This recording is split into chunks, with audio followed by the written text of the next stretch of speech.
Agravante nessa questão. É que eu não tinha me tocado. Agora que você falou, puf, o Nicolas ele tá fazendo uma bancada própria, não só no PL. Elegeu, tipo, o Rubinho. Exato. Que não era do mesmo. Não era, tem que passar. Quer ver um exemplo? Vou dar um exemplo. O Zema. O Zema se reelegeu. O Flávio, em entrevista que ele deu, ele tá falando justamente sobre isso. Ele disse, não, agora o negócio importante aqui é o Brasil contra o verdadeiro inimigo do Brasil, que é o Lula, etc. Que é a nossa situação agora. Nós somos a grande novidade. A novidade dessa eleição é o Renan. E é uma coisa nova. É uma linguagem nova.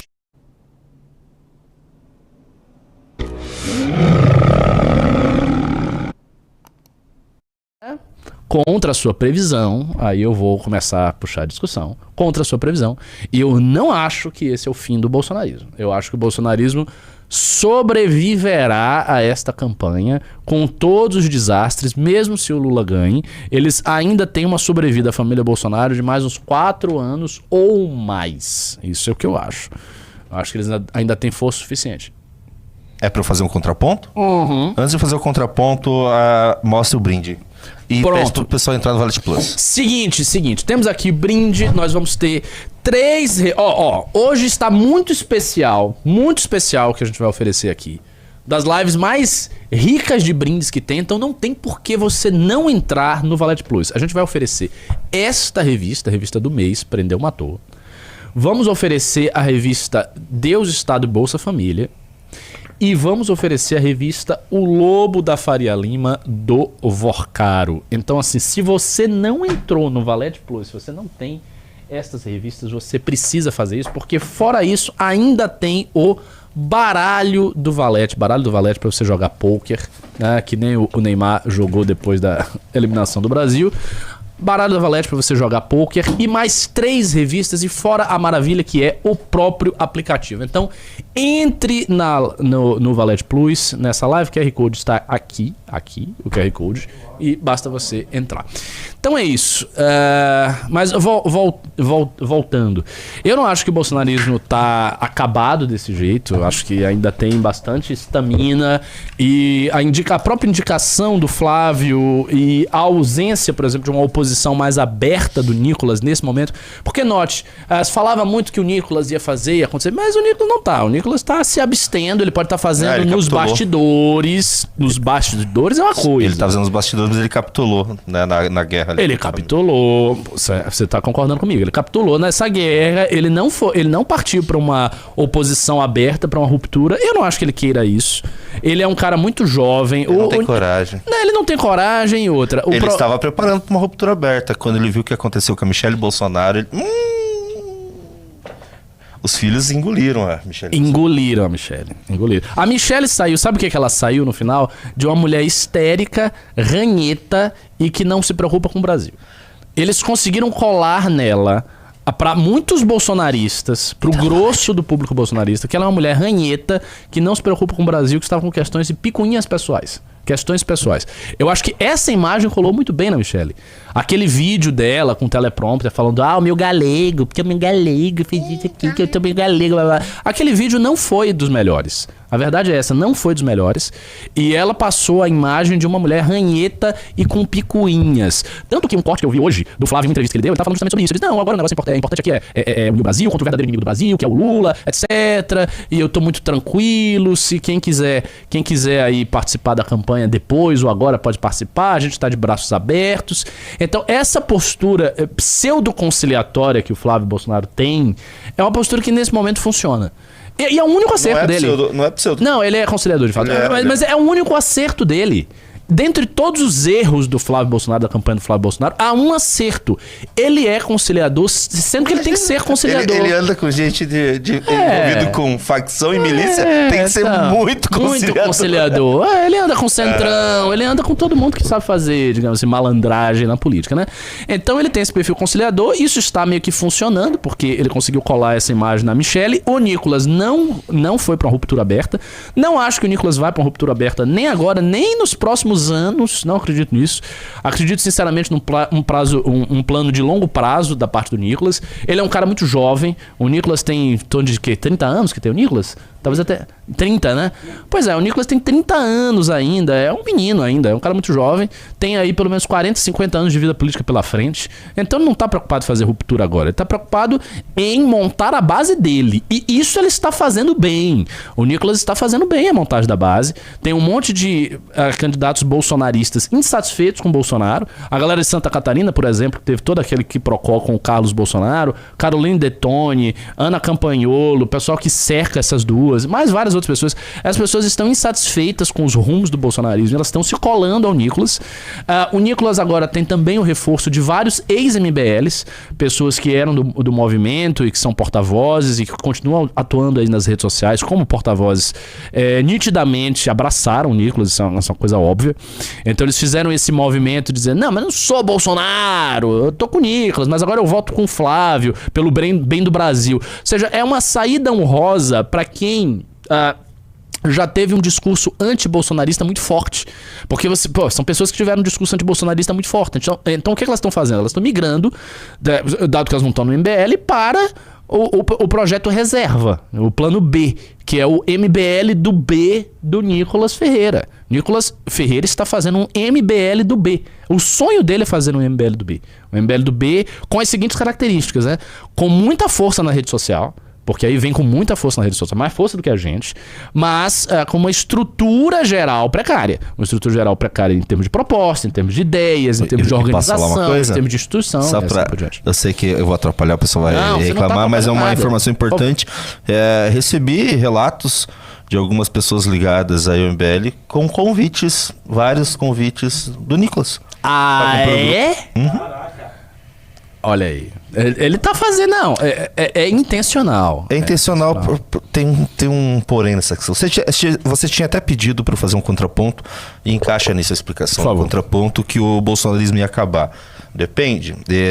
O bolsonarismo não acaba se Flávio sair derrotado ou ganhar, derrotado com pouca margem, ou e conseguir fazer as cadeiras que eles estão planejando, que eles estão fazendo a conta. As deles, inclusive. O problema é como a gente viu aqui nessa reportagem, o medo é que a campanha dele não atinja isso e vire uma hecatombe geral, porque imagina, eles estão há 4 anos juntando dinheiro de orçamento secreto para confiar as cadeiras, eles estão com os cálculos prontos em cada estado de quantas cadeiras eles vão fazer. Um evento, um cisne negro chamado, pode ser Renan, ou pode ser Caiado ou Zema. Isso vai interferir nessa contagem de cadeiras. Total. Isso vai virar problema, guerra. Se ele sair com uma margem muito pequena, se ele não for...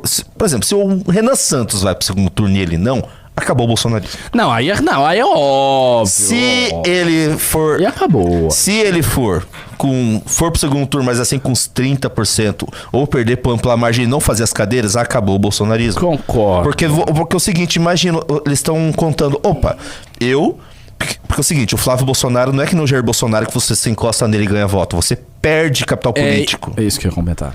Você perde capital político, correto?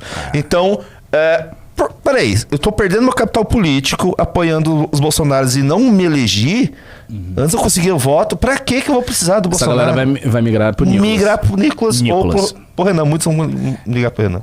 Muito. Quero fazer uma análise sobre isso. Estou vendo candidatos de outros partidos já apoiando o Renan Santos. Preciso fazer uma análise sobre isso. O que eu acho que vai acontecer? Bem, absolutamente correto. Se o Renan vai pro segundo turno, já era Bolsonaro. Mas aí já era Bolsonaro, já era Nicolas, já era tudo. Porque assim, a gente no segundo turno, a gente é a direita brasileira. Acabou. Aí é fim pra tudo. No sentido de que o dono da direita brasileira se torna MBL. Sim. Se o MBL estiver no segundo turno disputando com o Lula... E aí sim, tem grandes chances de vencer, porque o Lula não está bem. Não é como se o PT estivesse entregando um governo maravilhoso e as pessoas estivessem aí, PT, picanha e cerveja, que alegria, Lula lá, brilha um estrela. As pessoas não estão nessa. Elas estão, na verdade, insatisfeitas e putas. Quando eu faço análise de pesquisa eleitoral, eu sempre olho lá aprovação, desaprovação, ruim e regular do governo. O ruim e péssimo do governo, eles superam amplamente o bom e o ótimo. A desaprovação, em geral, supera a aprovação. Então a situação do PT não está boa. O PT está conseguindo uma margem com o Flávio Bolsonaro, porque a situação do Flávio é uma merda. Então é a comparação do que é ruim com o que é pior. Essa é a situação. Se o Renan vai pro segundo turno, muda tudo, porque aí você tem um candidato novo que atrai o voto de uma galera completamente diferente, aí as coisas... Ele colocou um negócio aqui, me distraiu, pô. Desculpa, Aí, eu tava colocando isso aqui só pra lembrar. Isso, me distraí, pô. Só pra lembrar um pouco. Pô, até perdi o raciocínio, vai. Perdi o raciocínio, meu Deus. Perdi o raciocínio. Ele coloca as coisas pra me distrair. Essa live é só sabotagem. Sim, mas o que eu tava falando. Se a gente estiver no segundo turno, obviamente, aí acabou pra todo mundo. Se não estiver no segundo turno e for o Flávio no segundo turno, tem essas duas hipóteses. Se ele for relativamente bem, mesmo que ele perca uma margem, aí ele vai se manter pelos 4 anos, 8 anos, aí é uma porcaria o cenário, né? Se ele for muito mal, pode acontecer um fenômeno que você está levantando, sobre o qual eu preciso falar, porque eu acho que esse é extremamente importante, que é que vocês entendam como é feita uma cadeira. O que se chama de uma cadeira? Vocês têm mais ou menos a ideia de como funcionam as eleições, vocês aí do chat? Eleição... 90% não faz ideia. Não faz ideia, né? Então eu vou explicar como funciona a eleição, inclusive para vocês entenderem como vai funcionar a nossa eleição aí no futuro, né? Como é que funciona a eleição? Na eleição, você tem um negócio chamado chapa. O que é a chapa? A chapa é um conjunto de algumas dezenas de candidatos a deputado estadual ou deputado federal, no caso das eleições para deputado federal e estadual, e isso é um conjunto vasto. Então você tem que botar lá uns 50, 60 candidatos a deputado estadual, 50, 60 candidatos a deputado federal. Por quê? Porque você tem um cálculo que é a totalidade dos votos válidos dividido pela quantidade do partido. É um certo cálculo que chega a um número chamado de quociente eleitoral, que é o número de votos que você precisa ter para você, sozinho, dado aquele partido, você ter a sua vaga assegurada. Então, por exemplo, o quociente eleitoral para deputado federal em São Paulo é em torno de 330 mil votos. Então, se um candidato tiver 330 mil votos, acima de 330 mil, é mais ou menos isso aqui em São Paulo, acima de 330 mil votos, ele é basicamente eleito. Ele tendo a chapa, ele é eleito porque ele fez a cadeira dele na totalidade. Se ele tem, sei lá, 150 mil votos, muito menos que 300 mil, se na totalidade da chapa ultrapassa esses 330 mil, se ele tem 100 mil votos e o resto da chapa faz, sei lá, 250 mil votos, este candidato, que é quem está no topo da chapa, ele é eleito com 100 mil votos. Ele não precisou fazer a cadeira dele sozinha. O que acontece? Em 2018, os candidatos do bolsonarismo eram ilustres desconhecidos. Eram pessoas aleatórias. Tinha um cara que fazia o hambúrguer, tinha um professor lá da Bahia, Daiane Pimentel, tinha um delegado Caveira, tinha um monte de gente, assim, completamente aleatória. O cara que quebrou a placa da Marielle, o Daniel Silveira, um monte de gente aleatória. E o que acontece? Como o Bolsonaro, ele veio com os 50 milhões de votos de presidente e puxando muito quem estava com ele, então ele apontava, o cara dizia, Junito aqui é meu candidato. Essa galera toda que votava no Bolsonaro, que era uma galera muito engajada, chegava lá e votava no Junito. Porque entendiam, não, o Junito é o porta-voz do Bolsonaro. Então havia uma transferência de voto muito forte no bolsonarismo por conta do carisma do Bolsonaro. O carisma do Bolsonaro se transferia para aquelas pessoas. Essas pessoas, elas souberam trabalhar a proximidade com o Bolsonaro, sabendo trabalhar, elas foram eleitas. Em um cenário que você tem um candidato pouco carismático, que talvez transfira pouco voto, o Flávio ter, sei lá, 40 milhões de votos, 35 milhões de votos, não garante que ele vai transferir o mesmo percentual que o Bolsonaro transferiu em 2018 para os candidatos do Legislativo. Então ele pode ter, por exemplo, sei lá, 5 milhões de votos em São Paulo e ele pode transferir para o Legislativo dele só 1 milhão. Isso é possível de acontecer. É preciso acontecer uma diferença entre o voto dele e o voto que ele transfere. Porque para você conseguir transferir o voto para as pessoas, você tem que ser carismático, você tem que passar. Quer ver um exemplo? Vou dar um exemplo. O Zema. O Zema se reelegeu em Minas Gerais. Quantos deputados federais o Zema fez em Minas Gerais? Zero. Ele foi um governador que ele se reelegeu, ele teve voto para se reeleger. E ele, deste voto, as pessoas que votaram no Zema não votaram nos deputados dele. Pablo Marçal, ele elegeu, tipo, o Rubinho. Exato. Que não era do mesmo partido. Não era do mesmo partido. Justamente por conta dessa transferência carismática. Então, o Rubinho colou, quando o Rubinho, na última eleição, o Rubinho colou no Pablo Marçal, a transferência carismática do Pablo Marçal era muito forte, e daí ele elegeu o Rubinho, que era uma pessoa aleatória, de outro partido, que não tinha nada a ver com ele. E aconteceu. E o Zema não aconteceu. Então, esta eleição do Flávio está pintando um cenário muito mais próximo. Travou aqui, hein? Está pintando um cenário muito mais próximo da eleição à la Zema do que a eleição do Bolsonaro em 2018. Justamente por essa fraqueza da transferência de voto. E aí, se isso se configurar, ele vai ter um abalo na estrutura dele. E o detalhe, né? O Nicolas está fazendo a base dele. Tem umas pessoas que o Nicolas vai apoiar na campanha. Mesmo o Nicolas não saindo. Ele vai gravar vídeo, ele vai fazer story com a pessoa, ele vai montar grupo com a pessoa, enfim, ele vai colar na pessoa. Esses candidatos vão se sentir partes do esquema dele. E se o Nicolas tiver transferência carismática para esses candidatos e o Flávio Bolsonaro não tiver a transferência para os candidatos dele, vai ficar claro quem é que tem mais força na direita hoje. Nossa, e aí isso... Eu nem tinha pensado nessa questão, tá? Nossa. Pensa o seguinte, o Nicolas ele não vai sair para presidente.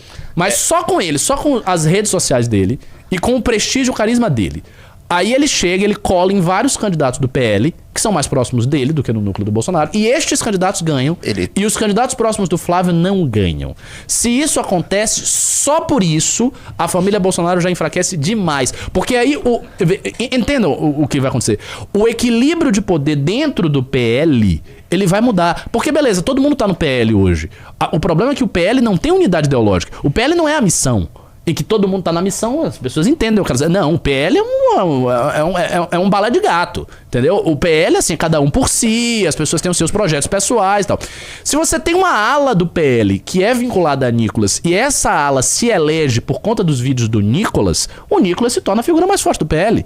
Se torna mais forte do que o Flávio. Tem um agravante. E aí acabou. Tem um agravante. Tem um agravante nessa questão. É que eu não tinha me tocado. Agora que você falou, o Nicolas, ele tá fazendo uma bancada própria, não só no PL, no Novo.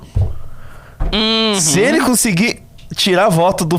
Nossa! Assim, tem tudo está se desenhando para uma possibilidade, pro fim do bolsonarismo com isso. Mas é isso eu tô explorando nessa direção. Nossa. Se o Nicolas fizer a bancada dele no Novo e fizer a bancada dele no PL e o Flávio não conseguir fazer uma bancada leal a ele, o Nicolas se torna uma figura maior do que o Flávio Bolsonaro. E aí é uma questão de tempo para o Nicolas consolidar essas pessoas, decidir, ele próprio decidir se ele vai ficar no PL ou se ele vai pro Novo. Porque assim, se o Novo ultrapassa a cláusula de barreira, o Novo tá no jogo político. Tá no jogo político, vai ser um partido menor, mas tá no jogo político. E o Zema claramente não é a liderança do Novo. O Zema foi humilhado, está sendo humilhado pelo seu e provavelmente vai ser humilhado na convenção, viu? Eu acho que não vou nem dar a ele. Exato, isso é uma humilhação. Não vai. Mas eu vou discordar dessa parte. Não é presidente se o Novo não passar a cláusula de barreira, o Nicolas ganha mais força ainda. Porque ele vai ter os nomes dele. Se o Novo, eu posso falar uma coisa que todo mundo já sabe. O Novo fica desesperado pra colar com o Nicolas. Uma coisa que todo mundo já sabe. Todo mundo já sabe. Isso eu falei com membros da campanha do Flávio sobre isso. Eles sabem. Todo mundo sabe. O Nicolas tá fazendo uma bancada própria pra ir pro Novo. Com toda a bancada depois. Exatamente. Inclusive foi acusado, ele veio desmentir, ele nunca desmente nada. Essa parte ele veio desmentir quando veio uma notícia acho que a Mônica Bergamo que postou. Porque aí ele esvazia o PL. Ele faz o que aconteceu. Ele vira... Lógico, ele vira o dono do Novo. Ele vira o dono do Novo. Até porque esse presidente do Novo, Eduardo não sei das quantas, esse cara é um burocrata. Assim, ninguém conhece esse cara. Quem era pra ser o presidente do Novo hoje seria o Zema, porque o Zema é o maior quadro político do Novo. Mas o Zema não consegue, porque o Zema não consegue transferir voto. Então se o Nicolas vai... Pensa o seguinte, quem decide os rumos do partido, formalmente falando, todos os partidos, todos eles, porque isso é estatutário, isso é definido por lei, são os presidentes estaduais. Se você tem um monte de diretórios regionais, estaduais, e esses diretórios decidem derrubar a Executiva Nacional, eles conseguem derrubar a Executiva Nacional, que foi o que aconteceu com a Amoedo.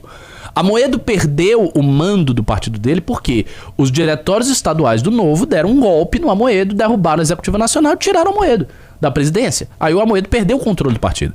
Tecnicamente, por exemplo, na missão, isso poderia acontecer. Poderia... Todo mundo agora se revolta contra o Renan e contra a Executiva Nacional e tenta tirar o controle. Tecnicamente daria pra dizer, não vai acontecer porque as pessoas são de muita confiança. Mas, do ponto de vista formal, isso é possível. Se o Nicolas vem com um monte de deputados e ele consegue colocar nos diretórios estaduais pessoas interessadas em estar do lado dele e dar o controle do partido para ele, porque as pessoas estão interessadas, antes de tudo, nos seus próprios mandatos, ele consegue tomar o Partido Novo. E aí ele toma o Partido Novo e ele se torna presidente do Partido Novo.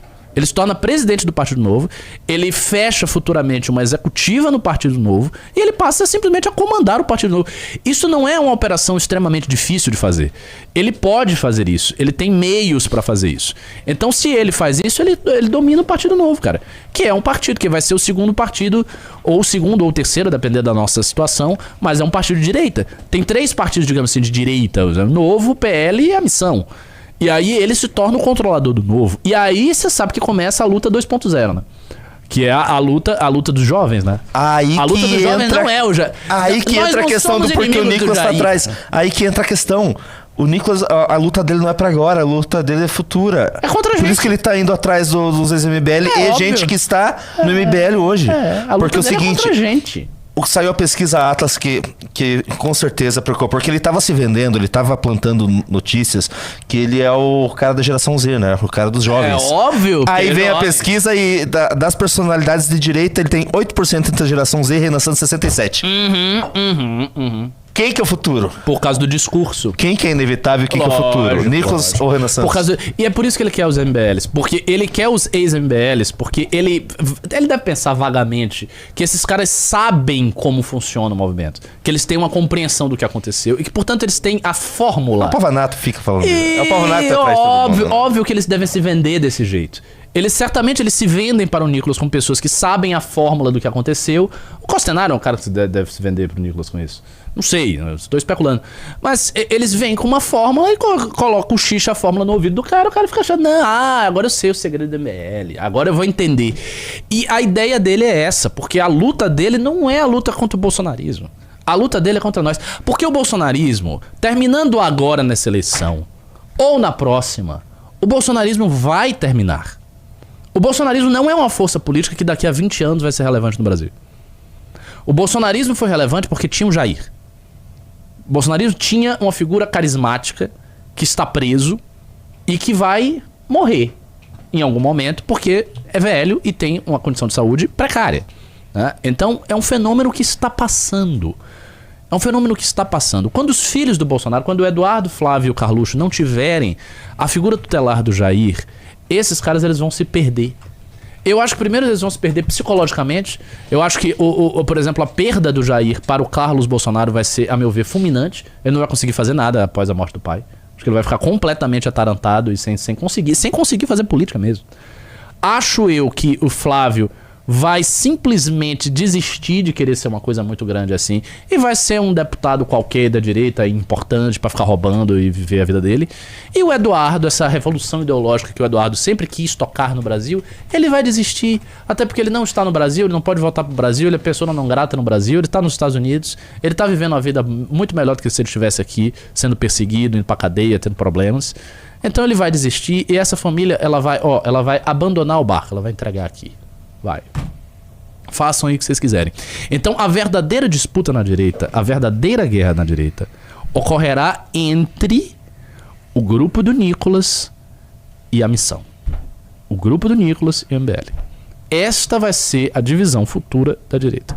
Daqui a 5, 6, 8, 10 anos, nós vamos estar falando...